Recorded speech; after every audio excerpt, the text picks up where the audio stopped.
So good evening all of you. Let us continue the alternating currents.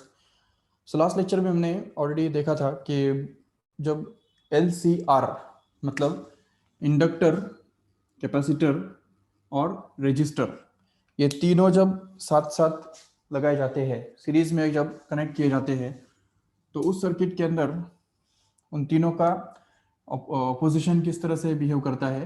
ये देखो, ये suppose circuit है, यहाँ पे इंडक्टर, कैपेसिटर और ये रजिस्टर, ये तीनों जब हम एक साथ जोड़ देंगे सीरीज में, तो तब जाके होता क्या है ना कि रेजिस्टेंस के अंदर का जो ईएमएफ है उसको हम बोल सकते हैं ईसी, ईआर, कैपेसिटर के अंदर का ईएमएफ ईसी और ईएल इंडक्टर के अंदर का।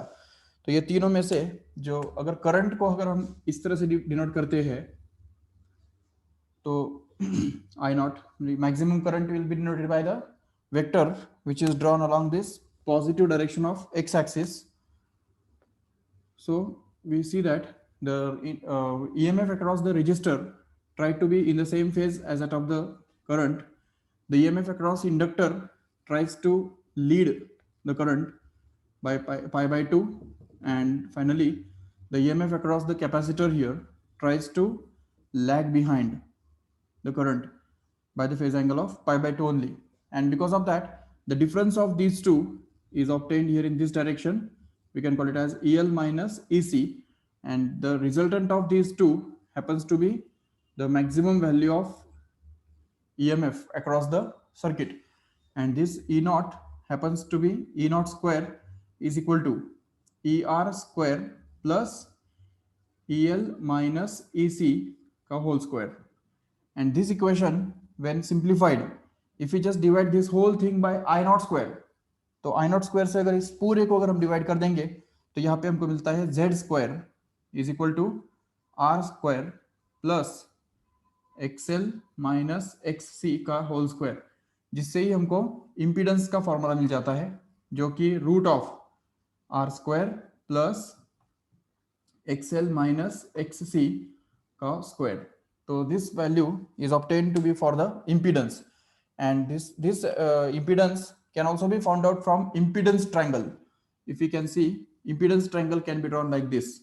This is going to be the resistance R, this will be the inductive reactance XL, this is here going to be the XC, that is capacitive reactance, and the difference of these two will be drawn here, which is XL minus XC, and the resultant of these two is going to be Z, which will be like this here, and this Z will make the same angle phi with R, which is made by E naught with I.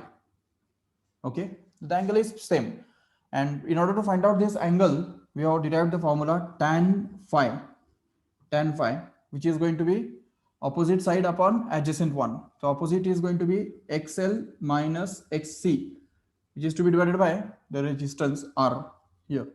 So this is the equation for finding this phi, and once we find this phi, we can just construct the equation for EMF, because equation for current is already there, I equal to I naught sine omega t. This is the equation of current.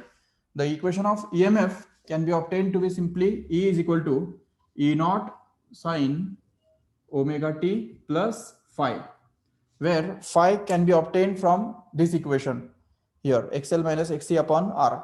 इसमें दो तीन बातें सोचने की जरूरी है कि अगर phi यहाँ पे पॉजिटिव है तो इस केस में ये जो phi है तो उस तरफ ऊपर तरफ होगा, और E naught will say that EMF leads the current by angle phi, ऐसा हम बोलेंगे. लेकिन phi पॉजिटिव कब होगा? देखो, tan phi will be positive only when XL will be bigger than XC. Correct है? तो यहाँ पे दो केसेस इधर ही बनते हैं कि XL greater than XC will mean phi is going to be positive. That means the EMF will be leading to the current by the angle phi, no doubt. लेकिन अगर suppose XL छोटा रहा XC से, XL is smaller than XC, in that case we can see phi will be negative.